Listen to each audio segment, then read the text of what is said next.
Bueno, vamos a iniciar. Eh,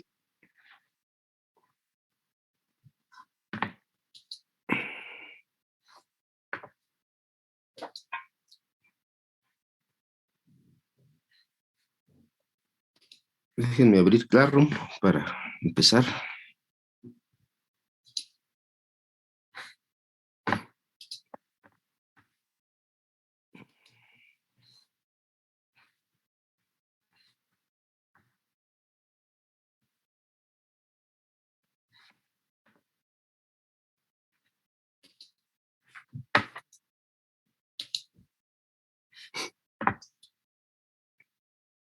Bueno, entonces estamos aquí en Classroom, donde ustedes ahorita están trabajando sobre, bueno, la semana pasada les planteé el tema de el, bueno, que es el 19, pero pues equivale al 13 o 14, no recuerdo, ¿no? Que es el tema del ciclos termodinámicos, que corresponde bueno, en especial al tema del ciclo Stirling. No sé si tienen alguna duda de este tema. Sí, adelante, Gabriela. Profe, ¿podría explicar cómo se interpreta la eficiencia del ciclo? Bueno, es que am, a mí me salió muy baja, entonces no sabría decir si poner eso. Bueno, la eficiencia. Esto, a ver, déjenme ver dónde quedó. en el documento, ¿dónde está? ¿Dónde está? ¿Dónde está? ¿Dónde está? Applet. Aquí en el ciclo Stirling, ¿no? La eficiencia, aquí está bueno, la manera de definirla, que se define, bueno, aquí yo lo puse como eta. En otros libros les ponen, en lugar de eta le ponen E, de eficiencia, o una epsilon. Simplemente es cuánto trabajo, esta W es el trabajo útil. Se le puede conocer como trabajo útil o como trabajo de salida, ¿sí? Entre, en este caso es el calor absorbido, pero también podría ser la energía que se empleó para sacar este trabajo, ¿sí? O sea, si quieres ver, esta es la energía total, o sea, esa es la cantidad de energía térmica que entró al sistema, y esto fue el trabajo mecánico que salió. Esa es la manera más sencilla, ¿no? Por eso les decía que, por ejemplo, cuando ustedes hicieron el examen de admisión a la prepa, a ustedes les calcularon una eficiencia. ¿Y cómo hicieron y cómo sacaron la eficiencia académica? ¿O cómo se saca la eficiencia académica? Pues simplemente dijeron cuántas preguntas eran en total, 128, ¿no? Ese sería las preguntas totales, ¿no? ¿Y cuál sería el trabajo útil o la energía útil? Ah, pues las respuestas correctas, ¿sí? Que si ustedes contestaron 110 preguntas, dividen 110 preguntas entre 128 y les va a dar una eficiencia, ¿no? Que sería ¿qué serían? Y ustedes contestaron 110 preguntas de 128, pues dirían, ah, pues, y yo contesté 110 preguntas de 128, pues obviamente les va a dar un 86, un 86% o un 8.6, ¿no? Si queremos verlo en base 10. No, bueno, no en base 10, sino más bien en como mi escala de 0 a 10, ¿no? Entonces ya, pues 8.5, ¿no? Entonces, bueno, luego dice, bueno, el sistema ahí el sistema de control de calificaciones o de admisión en la universidad, que debe haber ahí un departamento especializado, ¿no? Ah, dice, pues esta persona sacó un 8.5 de calificación. En ese 8.5, ¿qué le alcanza, no? ¿Qué plantel le está pidiendo, no? Ah, pues que pide el plantel 5. Ah, pues el plantel 5 acepta de tal número a tal número, ¿no? No, que pide el plantel 6. No, pues el plantel 6, como es más demandado, pues, y aparte está en Coyoacán, pues pide a partir de 9, ¿no? ¿Sí? Entonces, eso es la eficiencia, ¿no?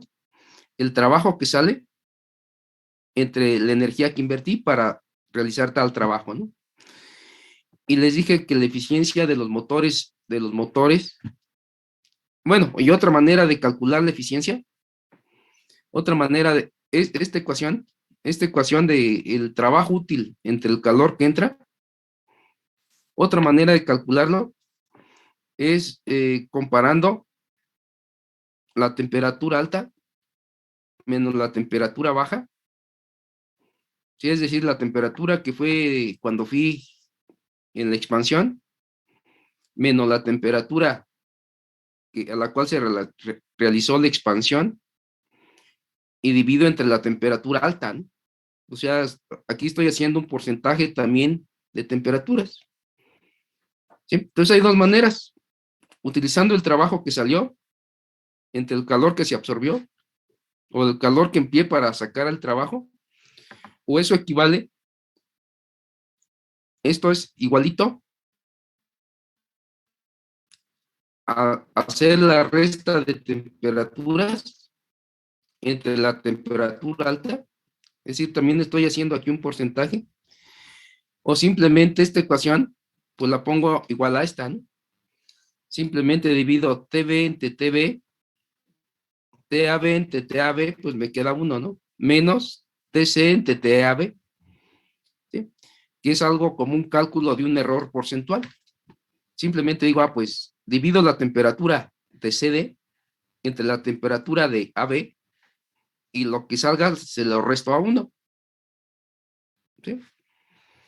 Y entonces, esta es la ecuación, estas son las ecuaciones de eficiencia, ¿no? ¿O cómo se interpretan? Pues simplemente estoy diciendo, la eficiencia me dice qué tan bueno, qué tan buena fue la máquina.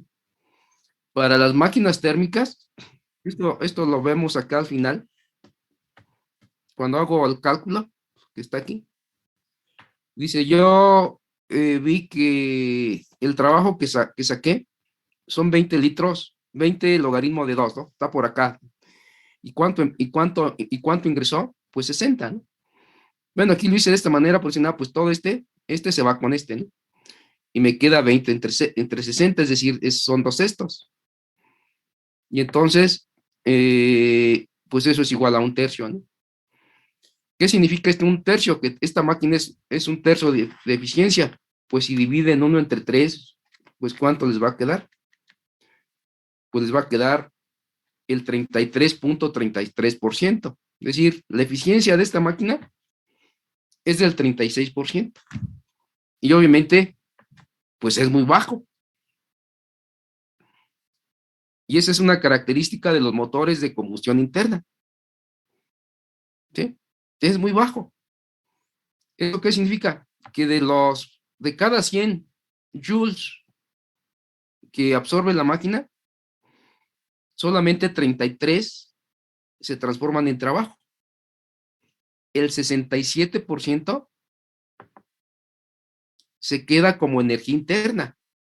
Es decir, es una energía que calienta la máquina, luego la máquina debe tener un sistema de enfriamiento y esos 67%, perdón, se van a la atmósfera. Y entonces esa es una característica del por qué las máquinas de combustión interna son muy contaminantes, porque son poco eficientes, ¿sí? Porque solamente el 33% se utiliza, el resto, al final de cuentas, va a parar a la atmósfera, ¿no? Y obviamente de ahí que mucha gente dice, no, pues hay que cambiar esas máquinas, ¿no? Porque son muy contaminantes. Y una alternativa es, pues en lugar de utilizar máquinas de combustión interna, pues hay que utilizar máquinas, por ejemplo, eléctricas. Bueno, ya no son máquinas, no se les llaman máquinas eléctricas, ¿no? Se le llaman motores eléctricos, ¿no? Y entonces decimos, no, pero pues un motor eléctrico, pues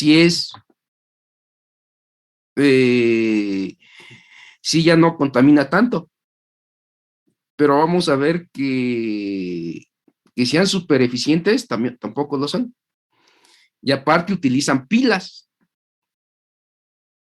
Y entonces para fabricar pilas, pues hay que utilizar el famoso litio. Pero para procesar el litio, pues hay todo un proceso industrial para poder meter el litio a las pilas, ¿no? Y entonces ahí, a ver, aquí tendríamos que cuantificar, pues, qué tan eficiente fue o cuánta energía tuvimos que emplear para fabricar litio, ¿no? Y luego hacer baterías, ¿no? Y después las baterías que se acaban, pues también son contaminantes. Y entonces ahí hay todo un proceso de, dicen, bueno, pues sí, vamos a tener autos eléctricos, pero pues también va a haber contaminación, ¿no?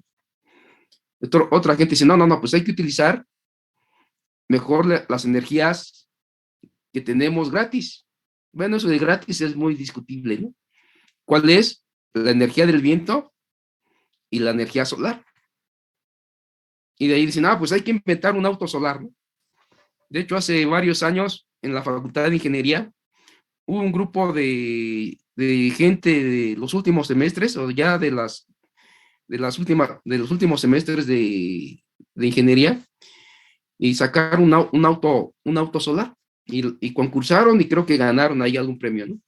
No, pues aquí en México se le dio difusión y pues qué interesante que en la Facultad de Ingeniería hay gente que está tratando de encontrar autos que generen, que se muevan con la energía solar, ¿no?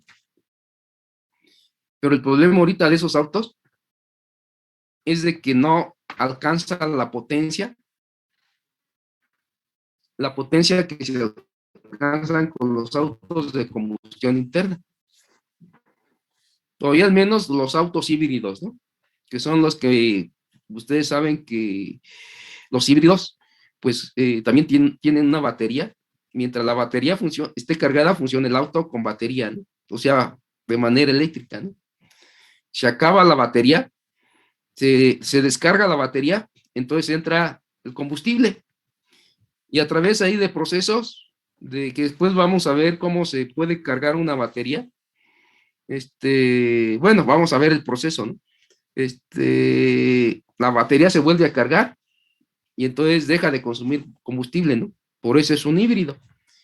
Y de ahí se sabe que los híbridos, bueno, pues ahorita han tenido mucho éxito, ¿no? Sobre todo aquí en la Ciudad de México, ¿no? ¿Cuál es el éxito? Que si no tiene un híbrido, pues, durante 8 años, que es la vida útil de una batería, la vida por medio útil de una batería, pues esos autos no verifican, ¿sí? De ahí que van a ver que, pues por aquí en la Ciudad de México hay muchos autos híbridos, ¿no? Inclusive por ahí ya han visto taxis que dicen, este auto es híbrido, ¿no? O este taxi es híbrido, ¿no? Pero el problema es que siguen siendo muy caros, ¿no? ¿Sí? Un auto híbrido pues anda valiendo ahí entre los mínimo 400,000, 500,000 pesos, ¿no? Bueno, pues es lo que significa la eficiencia, ¿no? O sea, ¿qué tan bueno fue mi máquina? Pues no, pues fue un 33%. Obviamente, si no, pues un 33% pues está reprobado, profe. Pues sí, pero es lo que tenemos. Y con ese 33% es con lo que le sacamos gran provecho a los autos a todo el sistema de transporte, ¿no? Bueno, y aquí les veo que la ecuación la puedo calcular utilizando esta operación, o también puedo utilizando la segunda ecuación.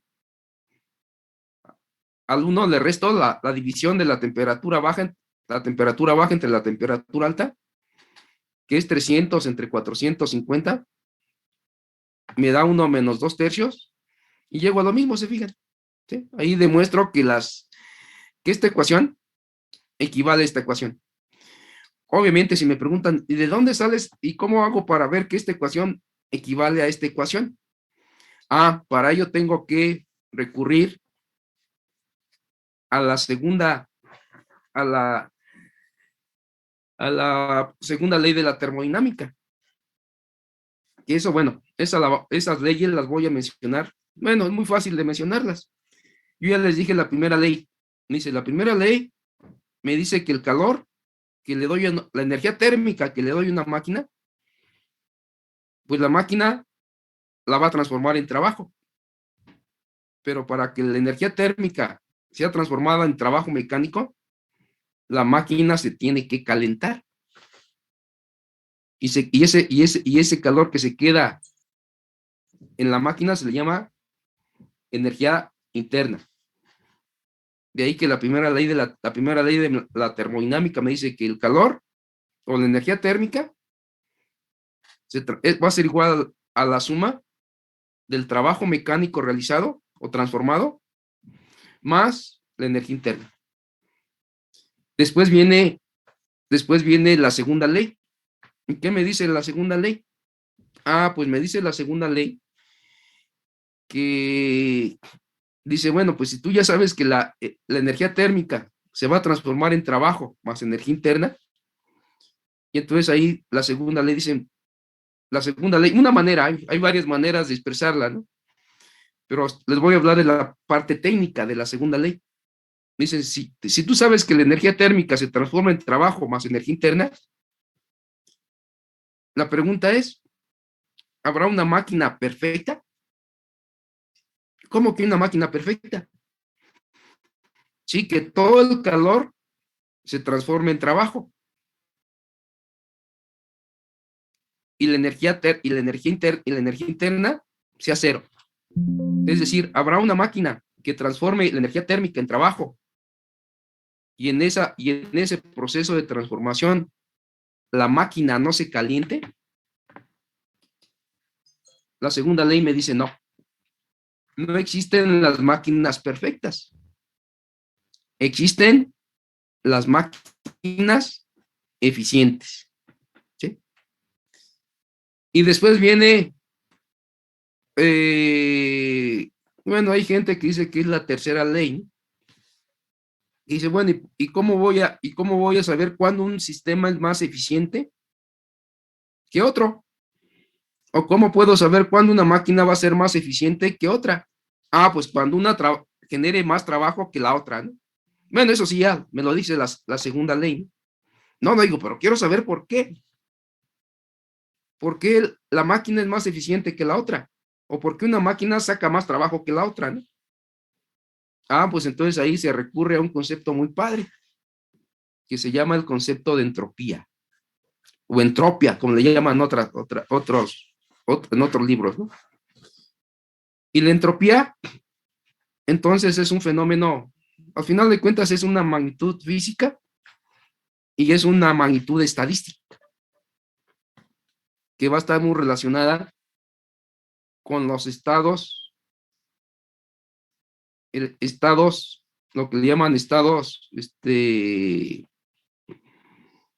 o los modos como están organizadas las moléculas o los átomos. De ahí que mucha gente dice, ah, pues la entropía me está dando una relación de cómo está ordenado internamente la máquina. Y entonces, nada, pues eso es bien padre. Si yo tengo un sistema o un sistema bien ordenado, pues voy a tener un sistema muy eficiente. Si tengo un sistema muy desordenado, atómicamente estoy hablando, estructuralmente, pues va a ser poco eficiente. Y de ahí es donde surgen, pues, estos famosos superconductores, que los superconductores son materiales bien eficientes, pero para que se dé esa eficiencia o para que se dé ese orden, pues la estructura atómica debe estar bien estructurada. ¿Y cómo se logra ordenar? Bajándole la temperatura. En cambio, a temperatura ambiente, el efecto superconductor no existe. ¿Sí? Y entonces, bueno, pues eso también sucede en los seres humanos. ¿Eh? Si yo soy una persona que no tiene una estructura para estudiar o un sistema ordenado, puede ser una persona poco eficiente. En cambio, si soy una persona que ya tiene un orden en cómo estudia, a qué horas estudia, o sea, tiene ahí su vida bien estructurada, la probabilidad de que sea una persona muy eficiente es muy alta.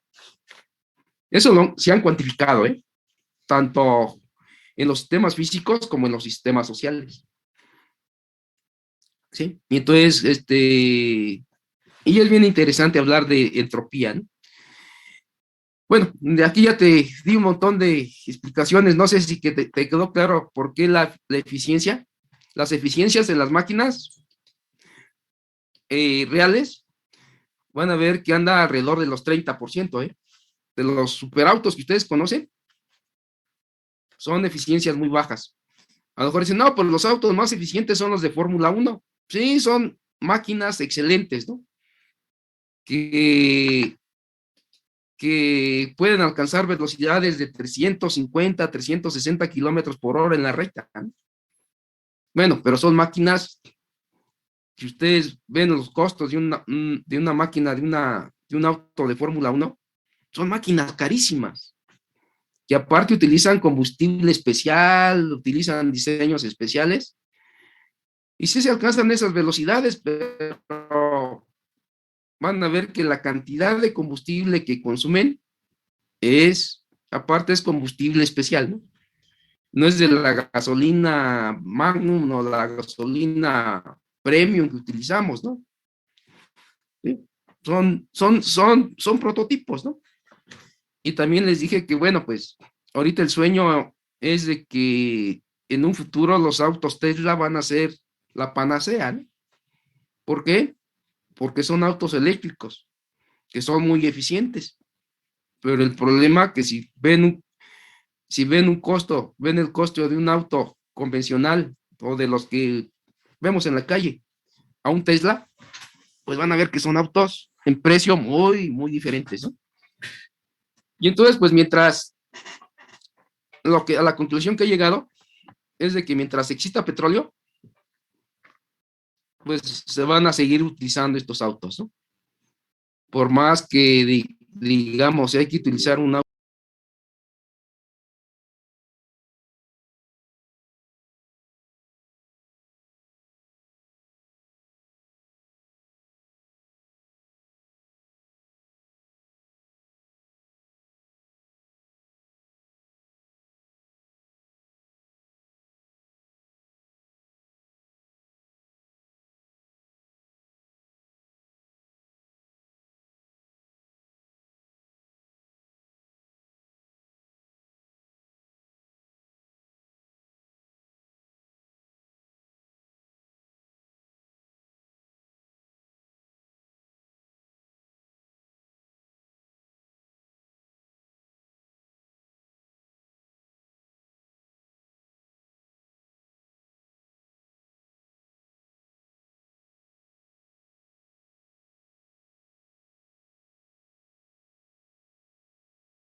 42%. O sea que tu auto o tu diseño, tu proceso Sterling es más eficiente que el mío. ¿Y por qué fue más eficiente? Porque muy probablemente tu diferencia en temperaturas fue mayor. Bueno, eso es lo que quiero que se den cuenta, que así es como lo que uno debe ver. Si yo entro a un proceso de termodinámico, en este caso, pues llegar a la conclusión que entre mayor sea la diferencia entre temperaturas, mi eficiencia cada vez va a ser mayor, ¿no? ¿Sí? Bueno, y hay otros factores, acuérdense, existe la presión también, el cambio en el volumen, y entonces esto es lo que hace interesante a la termodinámica, ¿no? Así que si obtienes 40 y tantos %, tu resultado pues es bueno, Gabriela, no te preocupes. Sé que si no, profe, pero pues sé que para que una máquina fuera buena, pues debe tener un 8, un 90, un 80%. Esas máquinas no existen, ¿eh? En serio, ese sería el ideal, de que existieran máquinas con eficiencias y al menos del 70%. Ya del 60% serían magníficas, ¿no? Pero las máquinas reales andan en ese orden, 30, 40%. Por eso que, insisto, esas máquinas son muy contaminantes, ¿no? Y entonces, pues a ustedes les va a tocar todo este tipo de cuestiones, ¿no? Que ahorita, pues saben que aquí en México y a nivel mundial, pues hay toda una lucha por la energía, ¿no? Ustedes ya escucharon que ahí en Ucrania, pues los rusos quieren invadir Ucrania. ¿Por qué quieren invadir Ucrania? De seguro porque en Ucrania o tienen agricultura, o tienen litio, o tienen algo que tal vez por ahí en química ya les mencionaron, las famosas tierras raras, ¿sí? ¿Cuáles son las tierras raras? Pues estas famosas europio, bueno, esos que están en la última, en la parte ahí de la tabla periódica que casi no se mencionan. Bueno, pues todas esas tierras raras se han visto que tienen una aplicación importantísima en microelectrónica, en electrónica, en aparatos muy sofisticados. Y entonces, por ejemplo, una aplicación así muy interesante que más o menos algún tiempo yo trabajé en mi tesis en eso, es en lo que se llaman el estado sólido. En los lectores, en los lectores láser. Y entonces ahorita, pues como cada vez la electrónica se hace más pequeña, pues ahora necesitamos tener lectores láser, por ejemplo, de color morado. Ustedes conocen los láseres verdes. Ahorita ya existen los láseres azules. Pues la idea es obtener un láser de color morado. ¿Por qué un láser de color morado? Porque el morado es una longitud de onda más corta. Y si yo tengo una longitud de onda más corta, puedo leer discos muy pequeños, donde la información está bien compacta. Y entonces, para poder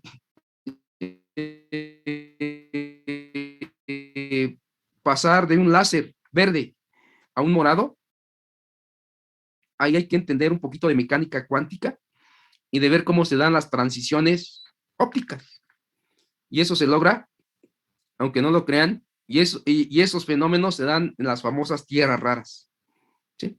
De ahí que no solamente en un futuro se va a pelear por el litio, sino que ya se está empezando a pelear por esas famosas tierras raras, ¿no? Y como su nombre lo dice, son raras, porque existen muy poquitas en la naturaleza. Y entonces los países poderosos, pues andan viendo de dónde van a sacar esas tierras raras y ese litio. ¿Para qué? Pues para dominar el mercado y ser la primera economía del mundo, ¿no? Bueno, aunque no lo crean, todo este conocimiento o todo este tipo de cosas que estoy mencionando da inicio pues a la importancia energética de un país, ¿no? Bueno, no sé si te quedó claro el asunto, Garvila, ¿o tienes alguna duda? No, profe, gracias. No sé si hay alguna otra pregunta.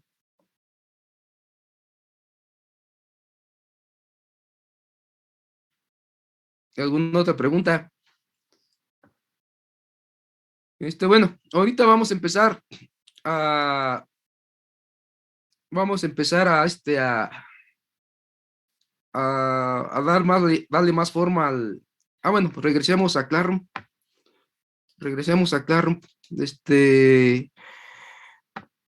Eh, ahorita, bueno, la actividad que sigue es la actividad 20. Aquí, bueno, no necesita mucha explicación. La actividad 20 es realizar ejercicios, ¿sí? Donde son ejercicios le puse termo 1, termo 2, hasta termo 4, ¿no? Son ejercicios de las leyes del gas ideal. Ahí les puse 5, ¿no? Hay que hacer los que están ahí pintados de verde seco. En 2 viene algo que se llaman las transformaciones de energía, ¿sí? Que también son otros 5, ¿no?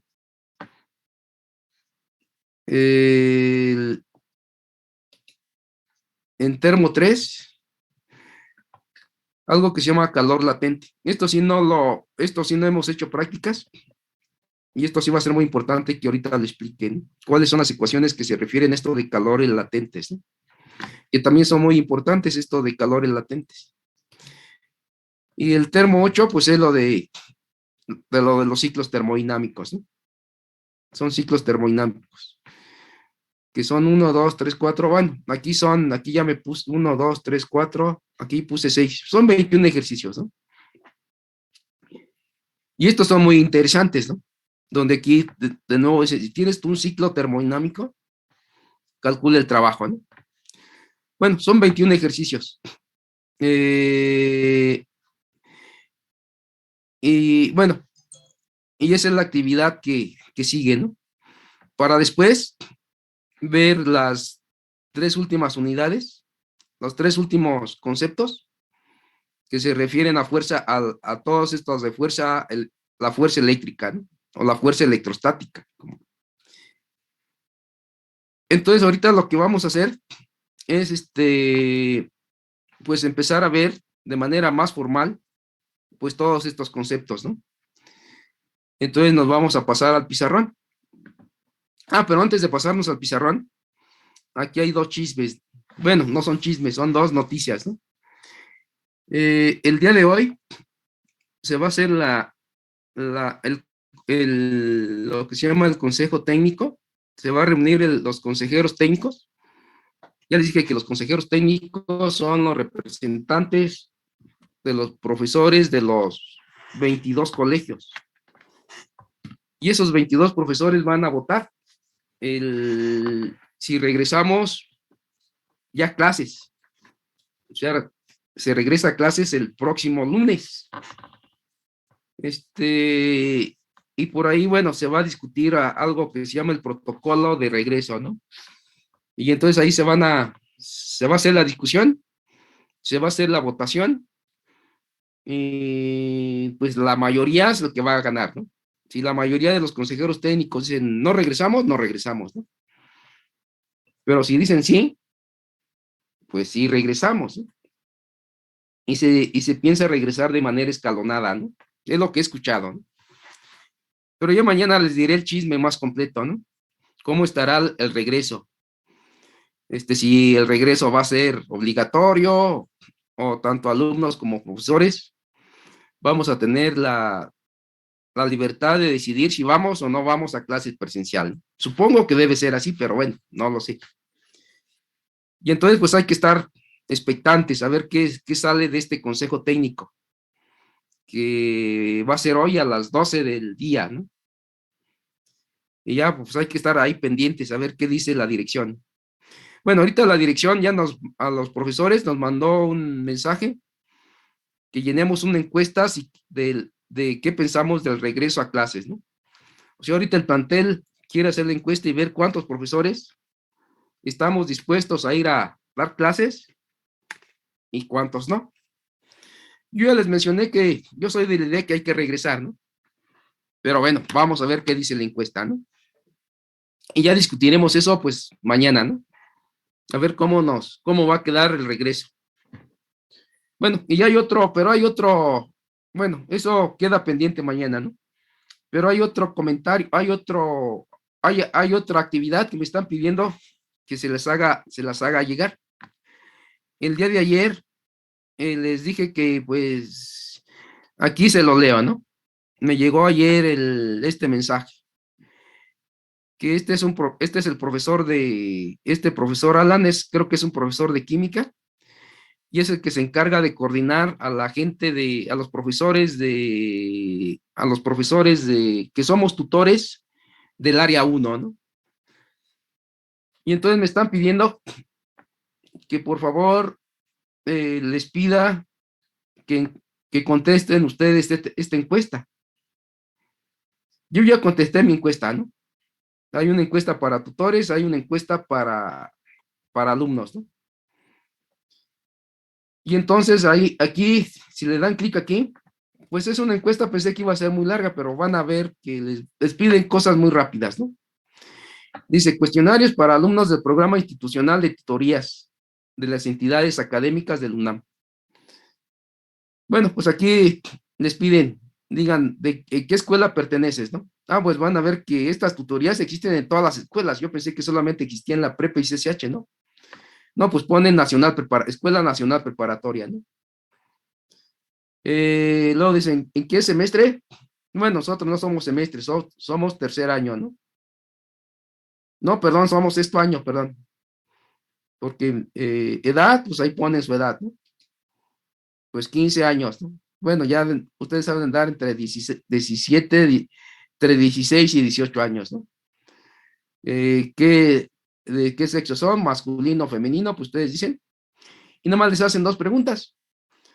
¿Conoce las actividades de tutoría que desarrollan en la nacional, en la escuela o facultad? Pues ustedes ahí, si conocen las actividades, sí, si no, pues no, ¿no? ¿Tienes o has tenido tutor? Pues supongo que van a decir que sí, o pueden decir que no, ¿no? Dicen, no, pues sí, el profe me ha dicho que es tutor, pero pues ni sé qué significa que sea tutor, ¿no? Pues le pone no, ¿no? ¿Sí? Entonces nos están pidiendo que llenemos esta encuesta, ¿no? Y entonces nada más hay que entrar a esta página. A esta página ahorita se las pego en ahí en el chat para la gente que pues quiera contestar la encuesta, ¿no? Si no la quieren contestar, pues no hay problema tampoco, ¿no? Como no me pide nombre, no me pide nada, pues dije, bueno, yo la llené porque, bueno, pues eh, la llené porque era interesante las preguntas que me hicieron, ¿no? Este, bueno, pues a ver, dejen pasarme al chat para pegarle la liga y la gente que quiera llenar la encuesta, pues la llena, ¿no? Entonces aquí se las pongo, ¿no? Ahí está la liga en el chat, ¿no? Para la gente que quiera llenar la encuesta. Bueno, entonces, ahora sí pasémonos al pizarrón y empezar a hablar un poquito de termodinámica, ¿no? Entonces les comparto el pizarrón y vamos a hablar un poquito más de ecuaciones ya más formales, ¿no? Entonces, ¿qué les dije? La termodinámica, la termodinámica, pues se basa en tres leyes. Vamos a empezar con las leyes de la termodinámica.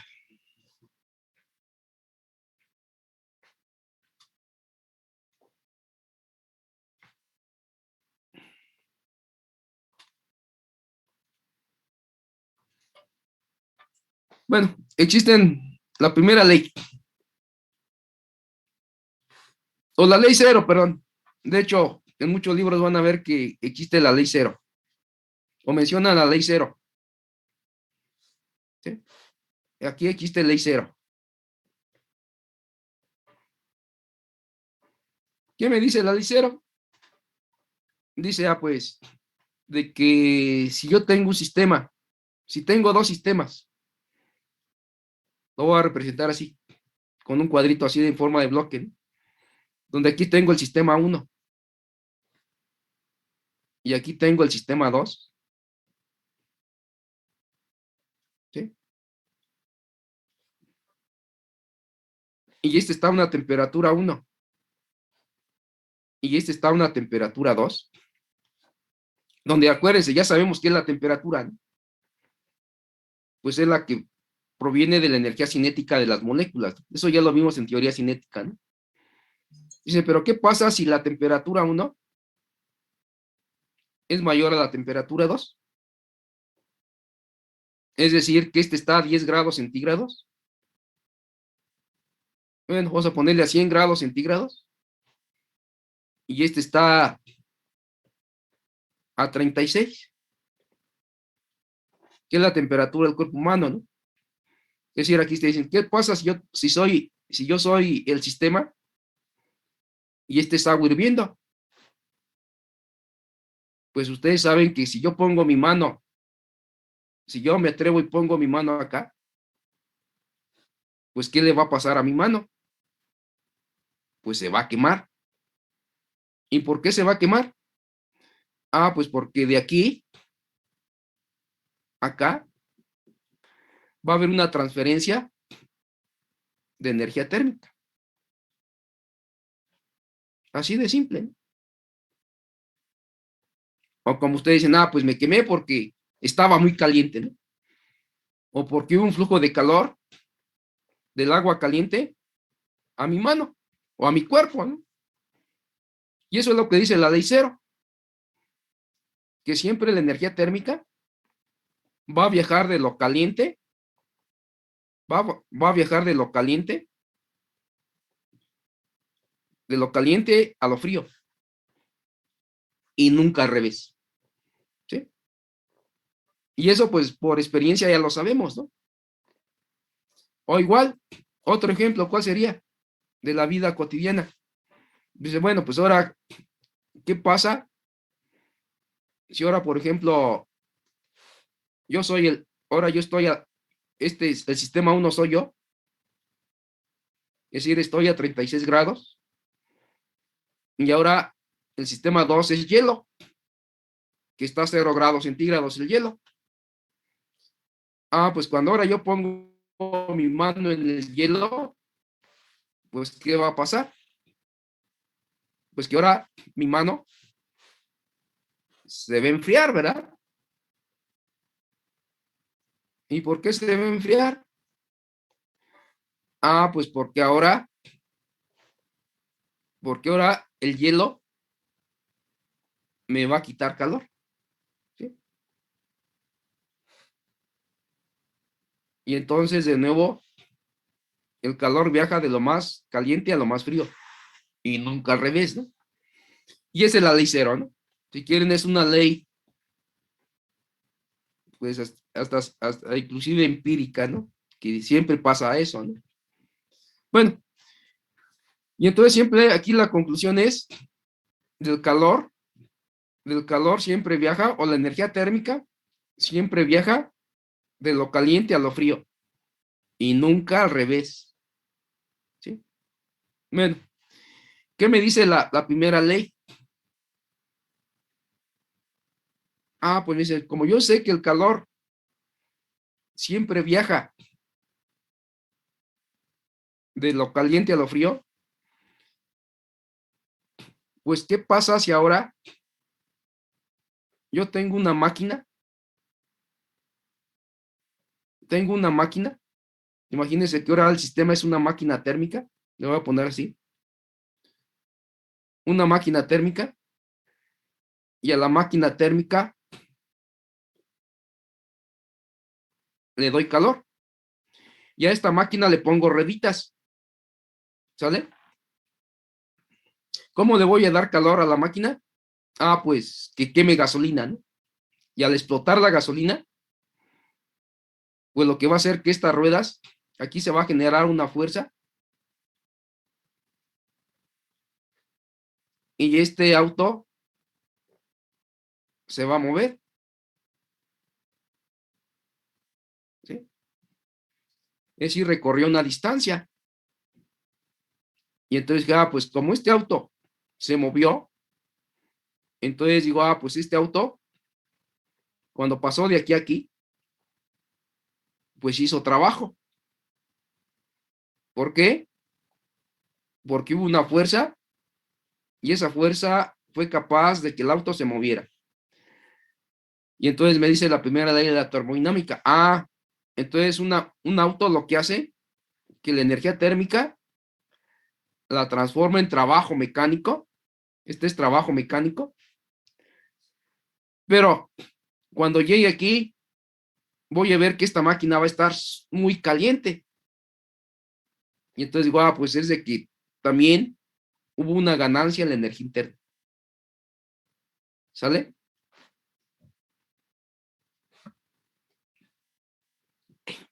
Donde U, donde U se le conoce como la energía interna. ¿Sí? Esto, bueno, ya se los mencioné, pero ahora lo estoy escribiendo, ¿no? Y esta es la primera ley de la termodinámica, ¿sí? Y es muy importante. Bueno, pues eso es lo que me dice la primera ley, ¿no? La segunda ley, que aquí hay muchas maneras de mencionarlo, ¿no? Se lo pueden ustedes ver que hay la segunda ley según Clausius, la segunda ley de según Celsius. Bueno, hay varias maneras de establecer la segunda ley, ¿no? Dice, bueno, pues ya sé que siempre la energía térmica, bueno, le pongo aquí para que no se les olvide. Energía térmica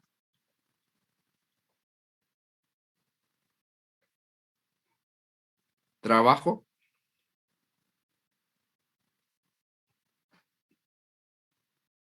y energía interna, ¿no? Bueno, ya lo tiene aquí, energía interna, ¿no? Entonces, cuando se vio que la energía térmica, bueno, aquí es muy importante que mucha gente dice, bueno, ¿y por qué no le llamas calor?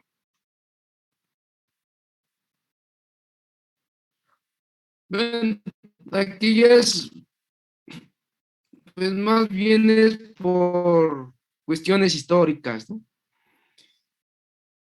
Que ya cuando quiero ser muy formal en el lenguaje, al calor, les dije al calor,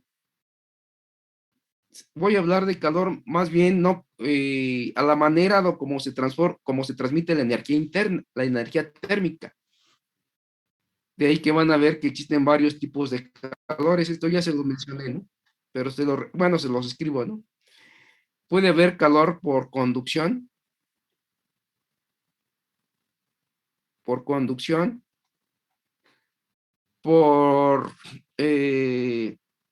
radiación y por convección, flujos convectivos, ¿no? Es decir, que en mucho, uno cuando siempre dice, no, pues energía térmica es igual a calor. Sí, sí, en cierto término sí puede ser igual, sinónimos, pero si ya quiero ser más formal con la historia de la termodinámica, el calor más bien está relacionado con la manera como se transfiere la energía térmica, ¿no?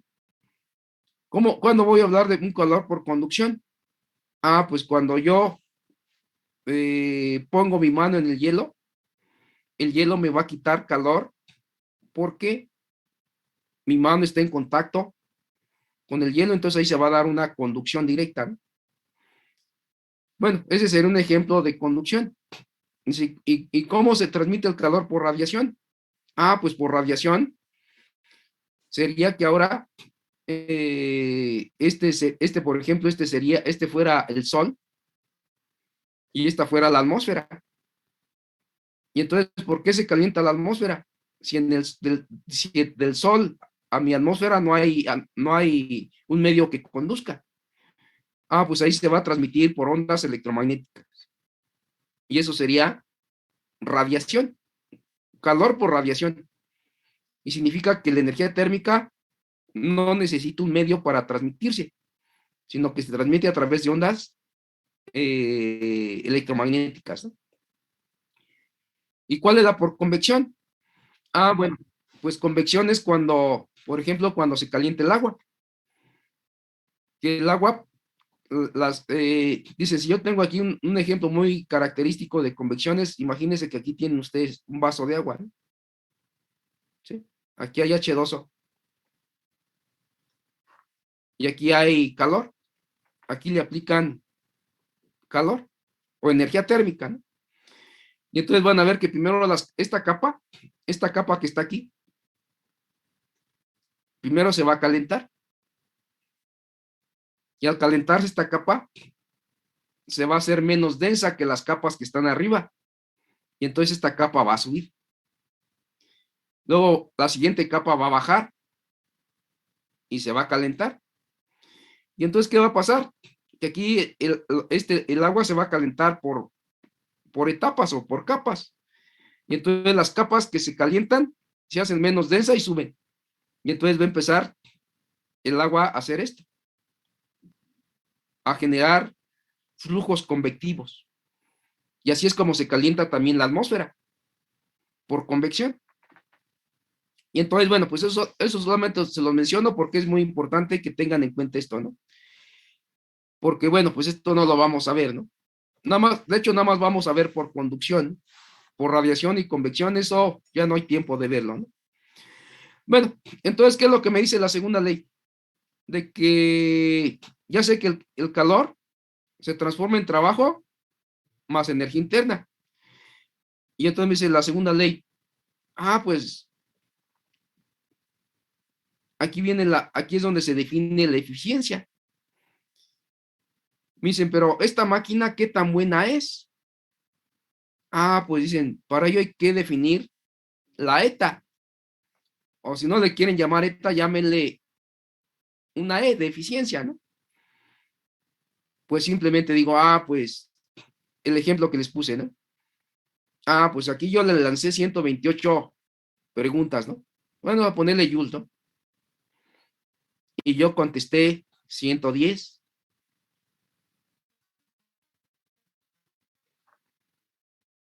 ¿Sale? Y entonces digo, ah, pues, ¿qué tan eficiente fue esta máquina? Ah, pues simplemente, pues divido el trabajo que saqué o las preguntas correctas que contesté entre la energía que entró al inicio, ¿no? Y esta es la eficiencia. ¿Sale? Así se define la eficiencia. O como ya les puse, también se puede calcular como la temperatura mayor menos la temperatura menor entre la temperatura matura del foco caliente, así se le conoce también, temperatura del foco caliente menos temperatura del foco frío. Les pongo acá. Este, temperatura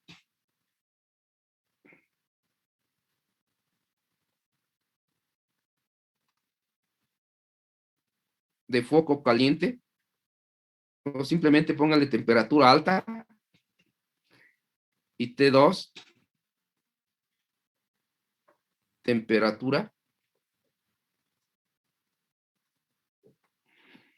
de foco frío. ¿Sale? Pero algo muy importante. Esta debe estar en Kelvin. ¿Sí? Temperatura absoluta. Solamente estas ecuaciones son válidas en Kelvin. Si ustedes utilizan centígrados, no son válidas. Bueno, pues eso es lo que dice la segunda ley, ¿no? De que no existen máquinas perfectas. ¿Sí? Esa es una manera de definirla. La otra manera es de que no existen máquinas que puedan trabajar en el cero absoluto. ¿Sí? Donde ya les mencioné qué significa esto del cero absoluto, ¿no? Bueno, creo que es muy importante para que recuerden de dónde sale ese de cero absoluto. Yo ya les comenté de que un concepto muy importante o una manera de expresar este trabajo, ya sabemos que el trabajo es fuerza por distancia, pero otra manera de expresar el trabajo mecánico es en términos termodinámicos. También así se puede calcular el trabajo. Acuérdense que ¿por qué el trabajo se mide en joules? ¿Y de dónde viene el joules? Pues este se mide en newtons, la distancia en metros, y esto es un joule.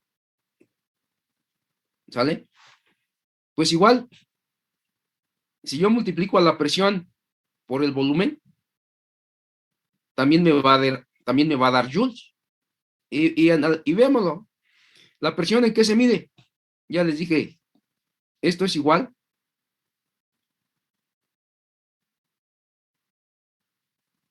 a fuerza entre área.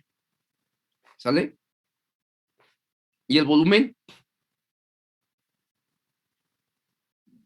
pues es volumen, simplemente metros cúbicos, ¿no? Y entonces vean, ¿la fuerza en qué se mide? En Newton. El área en metros cuadrados. El volumen en metros cúbicos. Metros cúbicos, perdón. Y entonces, pues esto es igual a Newton por metro. Dos de acá se van con los de acá, ¿no? Y me queda Newton por metro. Y esto es joules. Entonces, esta ecuación también es muy importante. Así se calcula también el trabajo mecánico. Presión por volumen. Bueno, entonces digo, si ya sé que el trabajo también se mide en presión por volumen, entonces, ¿qué pasa si yo hago una gráfica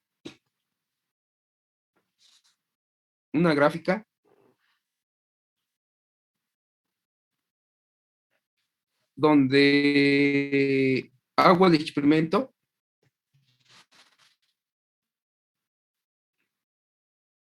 y grafico la energía contra la temperatura? Pues les dije que este experimento lo hizo Kelvin. Dice, al aumentar la temperatura, pues va a aumentar la energía, ¿no? La energía interna, claro. Y entonces, pues él obtuvo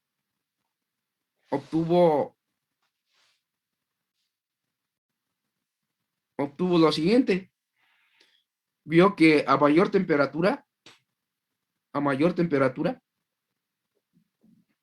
obtuvo una relación lineal. A mayor temperatura, mayor energía, ¿no? Y aquí él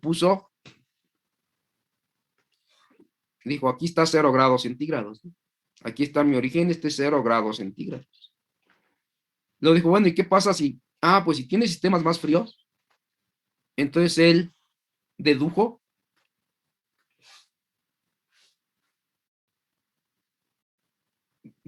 que el sistema iba a tener menos energía, ¿sale? Y extrapoló sus resultados. Es decir, extrapolar significa que no midió, sino que simplemente dijo, pues lo más lógico es que la conducta lineal se mantenga, ¿no? Y entonces vio que este punto era muy interesante, conceptualmente, donde dijo, pues aquí esto corresponde a menos 273, ¿sí? Grados centígrados. Y dijo, pues este punto, ¿cómo se interpreta? Pues es la temperatura a la cual PV, es decir, la energía, es 0. Y entonces dije, no, entonces ahí es donde dijo, no, pues a este le voy a llamar el 0 Kelvin, ¿sí?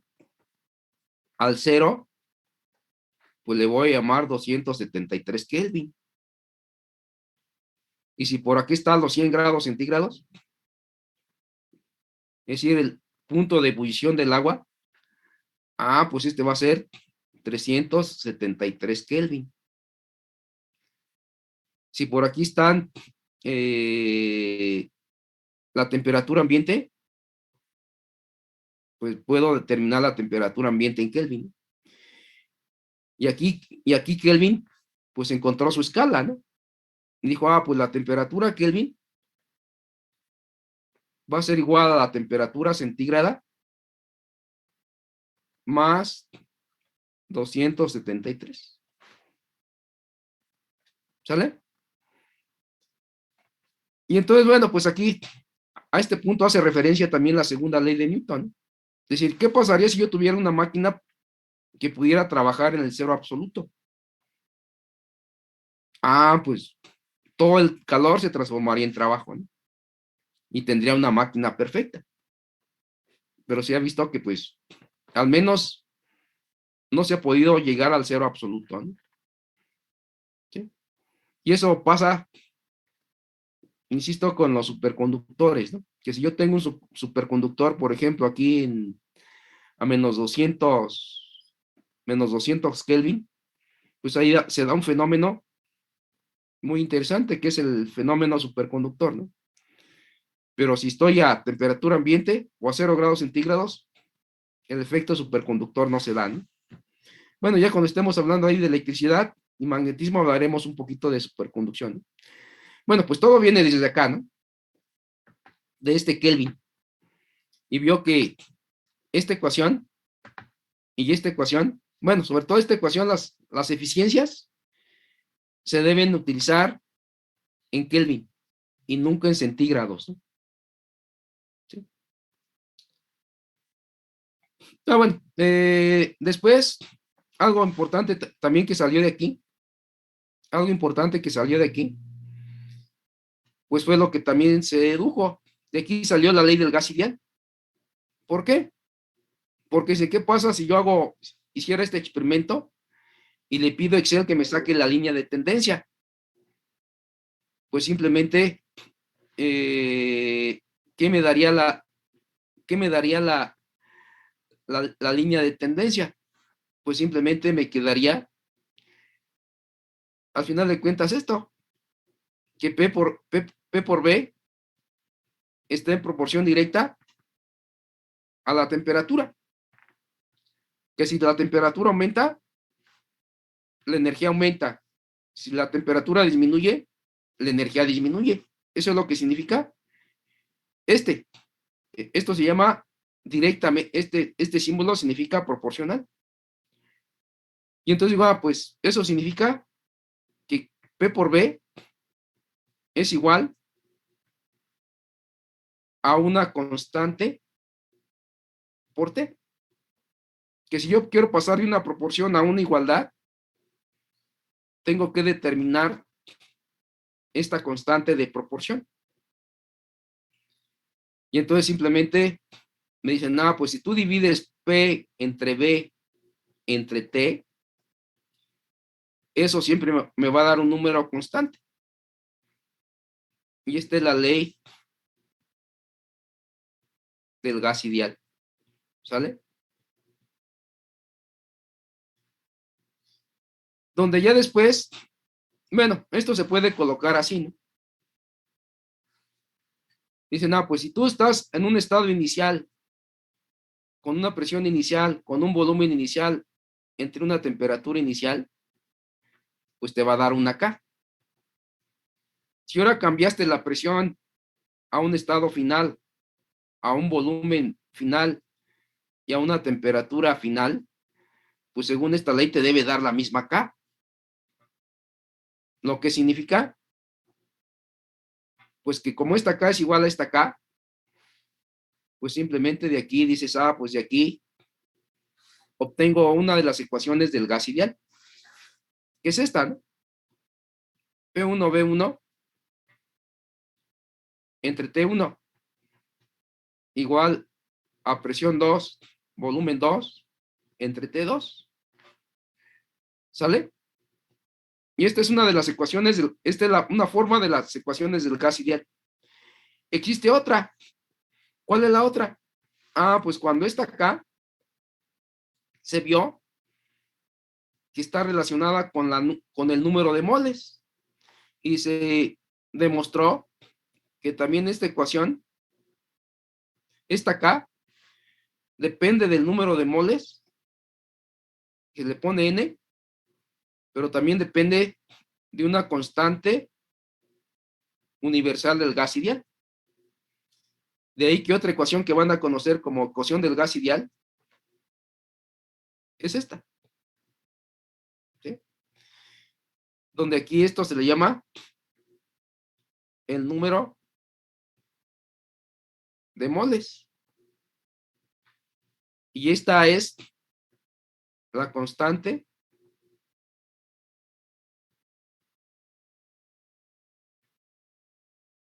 del gas ideal, ¿sale? Y tiene un valor que por ahí es 8 puntos y algo, que ahí lo van a ver ahí en el ciclo Stirling, que ahí les di el número, ¿no? Bueno, y se puede expresar en otras magnitudes, ¿no? Bueno, y entonces, bueno, pero todo esto que ya vimos en la teoría cinética, ¿cómo se relaciona con esto? Pues se relaciona, ahora esta ecuación traigámonos acá. Dicen, bueno, pues sé que si tengo presión 1, volumen 1 por T1 igual a presión 1, presión 2 por B2 entre T2. O sea, me fijo en esta forma del gas ideal. Digo, pues de aquí se deducen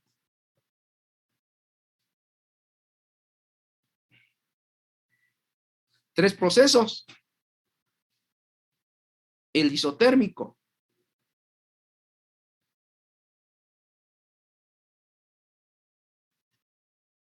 ¿Qué significa isotérmico? Pues que T1 es igual a T2.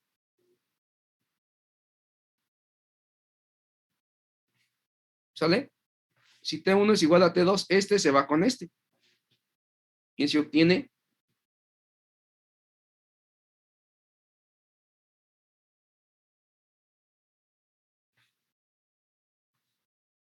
o lo que significa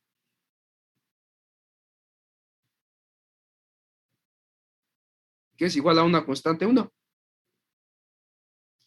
Y dijimos que esta es la ley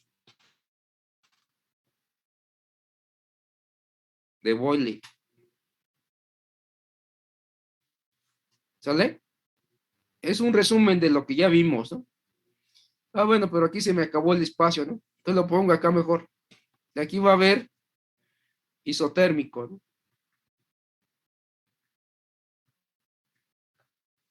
Isotérmico significa que las temperaturas son iguales, ¿no? Esta es igual a esta. Eso implica que si yo multiplico P1 por B1, eso va a ser igual a presión 2 por volumen 2. Pero eso implica que siempre que yo multiplique por presión por volumen, eso me va a dar una constante 1. ¿Sale? Y a esta se le llama la ley de Boyle.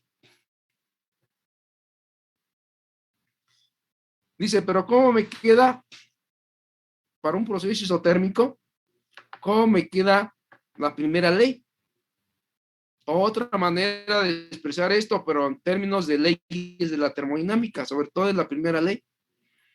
Me dicen, pues en la primera ley, como no hay cambio en la temperatura, entonces lo pongo aquí, por primera ley, como no hay cambio en la temperatura,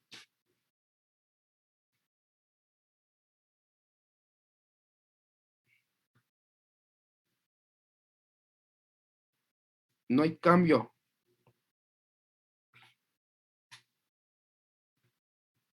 en temperatura,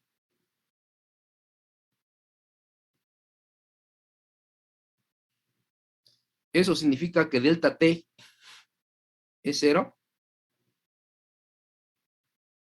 Entonces eso implica que la energía interna es 0. Lo que significa que en un proceso isotérmico, todo el calor se transforma en trabajo. Eso ya se los mencioné ahí cuando vimos el proceso isotérmico en el ciclo Stirling. Entonces aquí concluyendo, entonces en un proceso isotérmico hay dos ecuaciones importantes. Esta, que es la ley de Boyle, o esta que se deduce a partir de la primera ley. ¿Sale? Bueno, después dijimos, viene el proceso isocórico.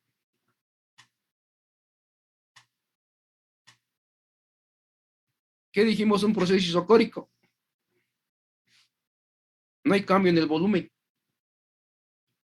Los volúmenes son los mismos. Lo que implica que este con este se va. Me queda P1 entre T1 igual a presión 2 entre T2.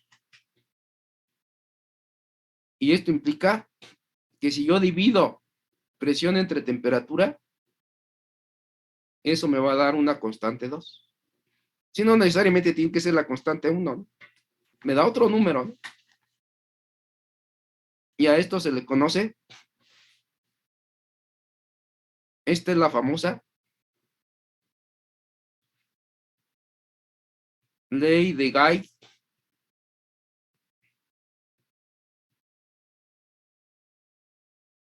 De Gay-Lussac. ¿Sí? Bueno, eso se obtuvo a partir de la teoría del gas ideal, ¿no? Dice, pero ¿qué expresión se va a cumplir?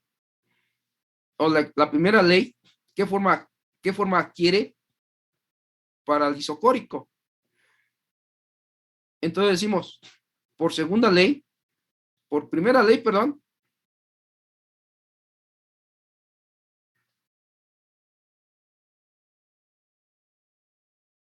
como B1 es igual a B2, eso implica que cambio en el volumen es cero. El cambio en el volumen es cero. Es decir, que no hay distancia, no hay desplazamiento. Entonces eso implica que en un proceso isotérmico el trabajo mecánico es nulo. Y entonces eso implica que en un proceso isocórico todo el calor se transforma en energía interna. ¿Sí? Y eso es muy importante para el proceso isocórico, ¿no? Entonces aquí ya vimos dos maneras de definir un isocórico, que la razón o la comparación de Pente3 siempre va a ser constante y que todo el calor se transforma en energía interna. Bueno, eso ya de una otra manera lo vimos, ¿no? Lo mencionamos ahí en el proceso Stirling. Bueno, me falta algo que no mencioné, que no hemos visto con mucho cuidado. Es el isobárico. Isobárico. En el isobárico significa igual presión, ¿no? O, bueno, si ustedes en quinto año llevaron las famosas raíces griegas y latinas, ustedes saben que iso significa igual, ¿no? Y bárico, bueno, ico significa relativo, ¿no? Y baros significa peso. Y entonces, pues, ahora ya se traduce como misma presión. Y de ahí viene que cuando uno va en la calle y dice, dame un varo, pues están diciendo que les dé un peso, ¿verdad? Así de simple. Bueno, entonces, ¿qué me queda? Si la presión 1 es igual a la presión 2, pues este se va con este. Eso significa que B1 entre T1 es igual a B2 entre T2, lo que implica que si ustedes comparan el volumen entre la temperatura, eso siempre va a ser una constante 3. Y a esto se le conoce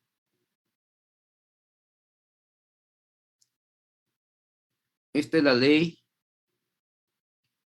de Charles, ¿sí? Pero ¿cómo me queda la primera ley? Pues este es uno de los procesos más complejos, porque en la primera ley me dice que en un proceso isocórico, pues hay cambio en el volumen, hay cambio en la temperatura.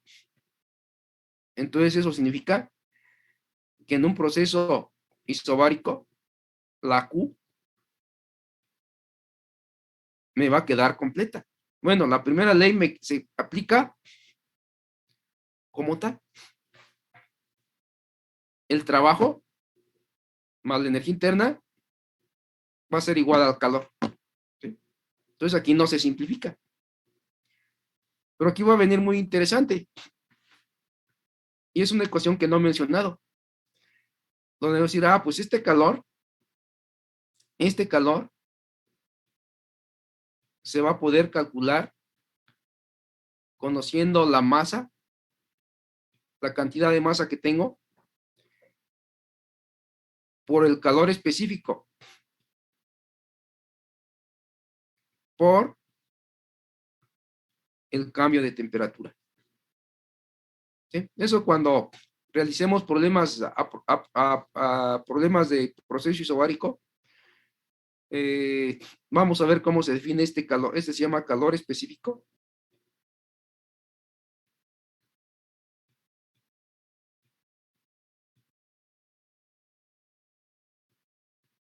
A presión constante.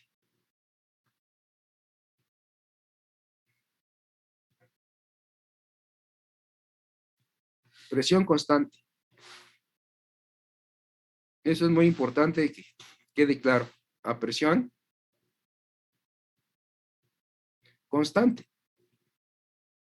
¿Eso qué significa? Bueno, que acá también me faltó, ¿no? Otra ecuación, que también existe una fórmula equivalente para el isocórico. También si van a ver, aquí va a haber una ecuación muy similar, que va a ser igual a la masa, calor específico, aquí le tengo que poner una B por delta T, donde aquí va a ser el calor específico, pero a volumen constante. Bueno, si quiere aquí le pongo una CEP, ¿no? Bueno, muchos ponen CP, ¿no? Y es calor específico a presión constante. Es decir, que no va a ser lo mismo calentar cuando no hay cambio en el volumen a cuando no hay cambio en la presión. Esto es lo que estamos más acostumbrados nosotros, ¿no?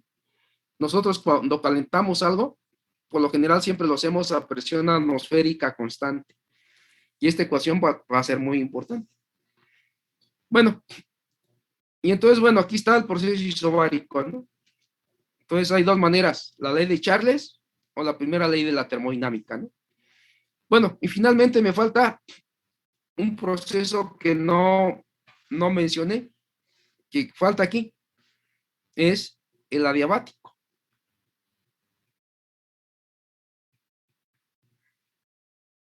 Como aquí ya se acuerdan, el isotérmico, las temperaturas son las mismas. En el isobárico, los volúmenes son los mismos. Y en el isocórico, perdón, los volúmenes son iguales. Y en las presiones no hay cambio en la presión. Y ya no puedo hacer más. Son las opciones que tengo con la ley general del gas ideal, donde ya igualé las tres posibles casos, ¿no? Pero si me fijo en la primera ley, en el isotérmico, la energía interna es cero. En el isocórico, el que es cero es el trabajo. Y en el isobárico nada se hace cero, ¿no? Por eso se hace más complejo, porque aquí no, la primera ley me queda como tal. Dice, nada, pues, el adiabático, ¿a quién se va a referir? Pues se va a definir cuando el cambio en el calor es cero. O en muchos libros le ponen así, delta Q es cero. ¿Sí? Así o así, como ustedes gusten. Y entonces, ¿eso qué queda? Pues me queda, esto implica que cero va a ser igual al trabajo más la U, lo que implica que menos U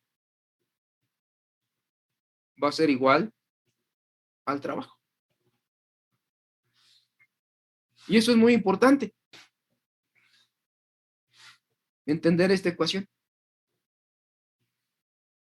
Me dice, lo que significa, o bueno, o lo pueden ver en otros libros, que dicen menos el cambio en la energía interna es igual al trabajo, ¿no? Lo pueden ver así o así, ¿no?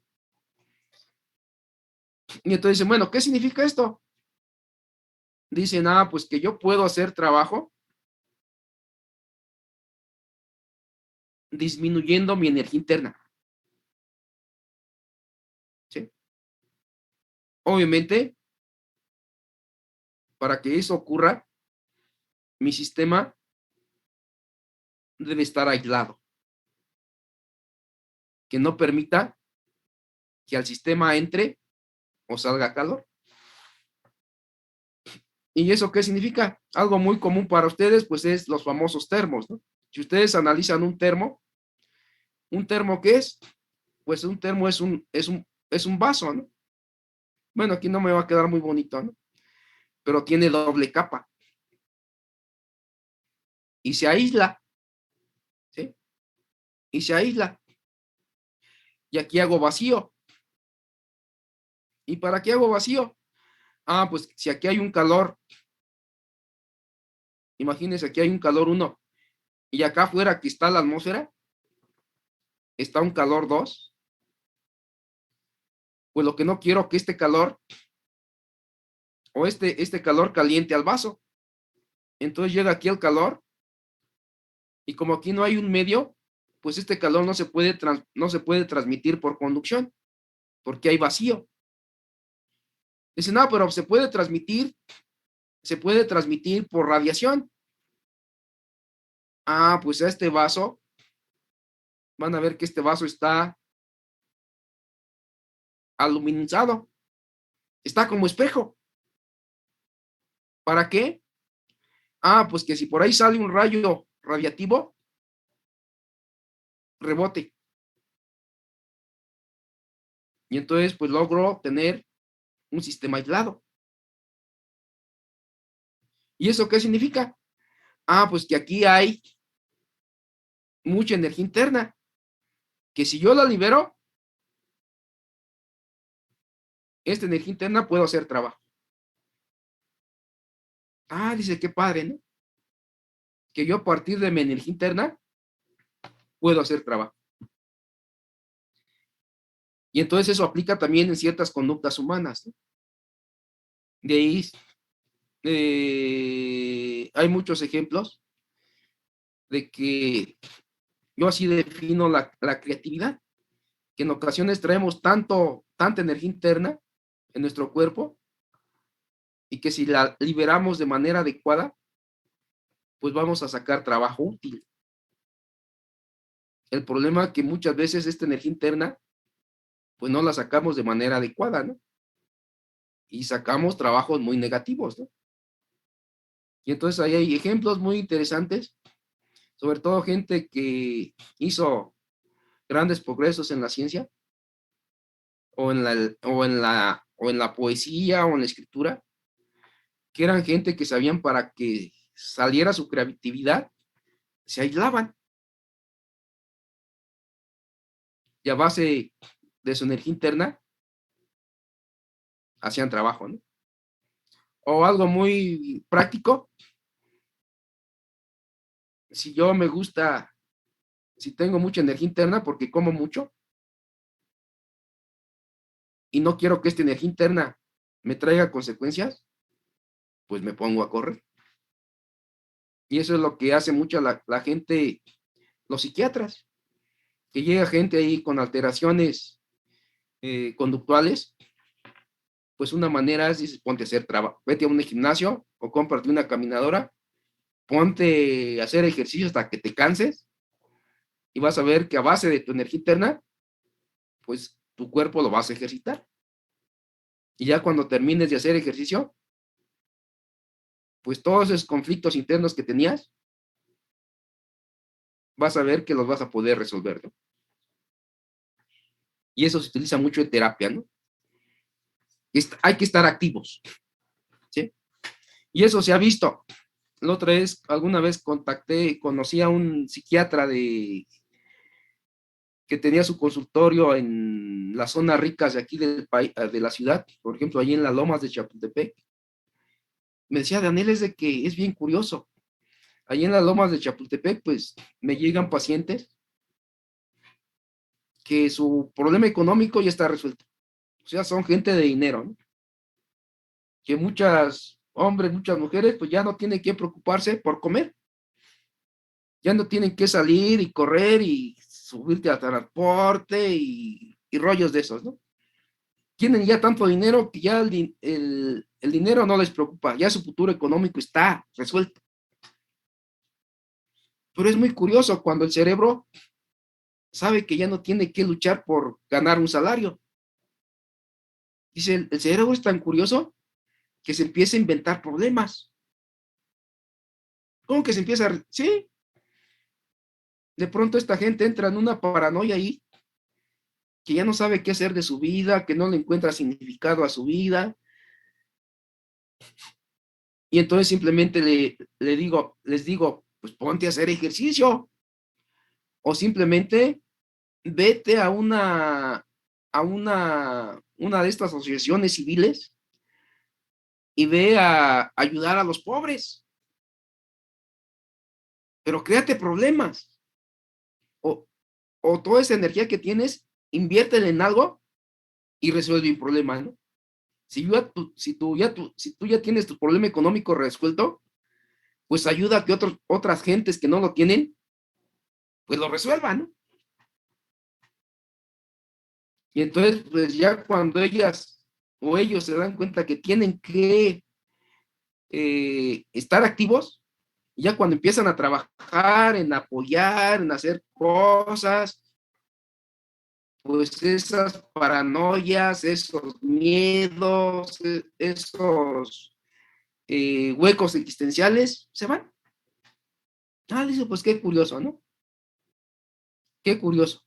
Ahí me contó de un caso de un hombre que su sueño de este hombre, un hombre de mucho dinero, su sueño era subirse al metro. ¿Cómo que su sueño es subirse al metro? Pues sí, es un hombre que tiene chofer, que tiene todo, y de pronto eh, uno de sus grandes sueños es subirse al metro, porque nunca en su vida se ha subido. Pues yo cuando escuché eso dije, pues sí, para uno es tan común subirse al metro que para otra gente, pues muy probablemente debe ser un reto, ¿no? Y entonces, pues yo cuando entendí esta ecuación, dije, pues sí, qué bonita ecuación. Si traigo mucho, en mi cabeza traigo ahí todo un enjambre de ideas que me generan ahí depresión, soledad, tristeza, miedos, pues una manera de quitármelos es trabajando. Y al menos en mí sí funciona. Bueno, medio funciona, ¿eh? Pero sí ayuda, ¿no? Que se pongan a trabajar a base de su energía interna, ¿no? Bueno, no le estoy pidiendo que se aíslen, ¿no? Eso ya es, acuérdense, esto es física, ¿no? Ya en conducta humana, pues eso más complejo, ¿no? Bueno, entonces, pues aquí les muestro todo lo que necesito en termodinámica. Bueno, me faltan ahí ciertos detalles, ¿no? ¿Qué ecuación me falta? Bueno, pues ya les dije, algo que solamente les voy a mencionar, pues les dije, ¿qué pasa si el trabajo, dijimos que es presión por volumen? ¿Sale? Ese es el trabajo, ¿no? Dice, pero ¿qué pasa si ahora a este trabajo le aplico el concepto de diferencial? Dice, pues esto significa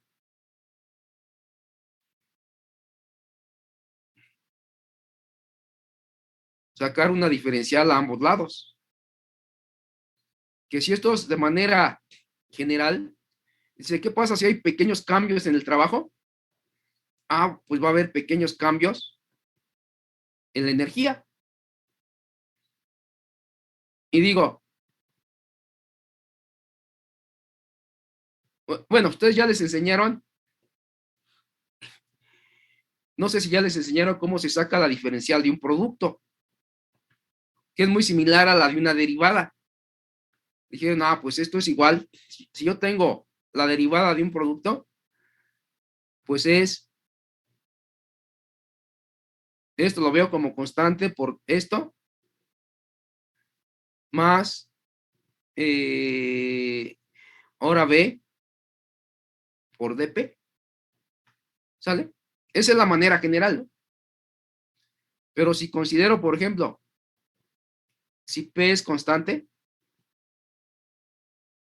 es decir, que P no varía, entonces dp es cero, ¿no? Esto se hace cero, ¿sale? Y entonces, ¿qué me va a quedar? Que dw es igual a P por dB. Es decir, que pequeños diferencias en el trabajo se va a ver como P por pequeños cambios en el volumen, ¿sí? Y entonces digo, ¿y qué pasa si yo sumo todos los pequeños cambios? Pues eso los integro, ¿no?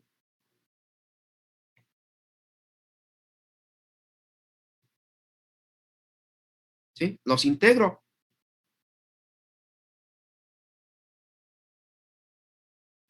Pero como P es constante, sale de la integral. Y me queda esto. Y entonces, pues les va a quedar que W va a ser igual a P. Y le ponen una pancita ahí en la, que va a depender de la, bueno, no le voy a poner ahorita pancita para no meterme en más broncas, ¿no? Que significa una integral de línea, ¿no? Pero bueno, ya cuando estén en la facultad van a ver qué sucede esto, ¿no? Y entonces van a ver cómo cambia la dB. ¿Sale? Y entonces, ¿esto qué significa? Esta integral, pues es lo que les mencioné la clase pasada, ¿no? Si yo tengo aquí lo que están haciendo ustedes, por ejemplo, en el proceso isotérmico, y se acuerdan en el proceso isotérmico, lo que cambia es la presión en función del volumen, pues van a ver que les da esto, ¿no? Y entonces, pues ahora tengo, si quiero calcular aquí el trabajo, tengo que calcular esta área. ¿Sí? Y entonces van a ver que este trabajo, el trabajo que hay aquí, es precisamente este término, PdB, ¿no? Y entonces cuando ustedes están aprendiendo a calcular integrales, están calculando el área bajo la curva. ¿Y de qué va a depender? Pues de la dependencia que hay entre estos valores, ¿no? Obviamente que aquí acuérdense que P,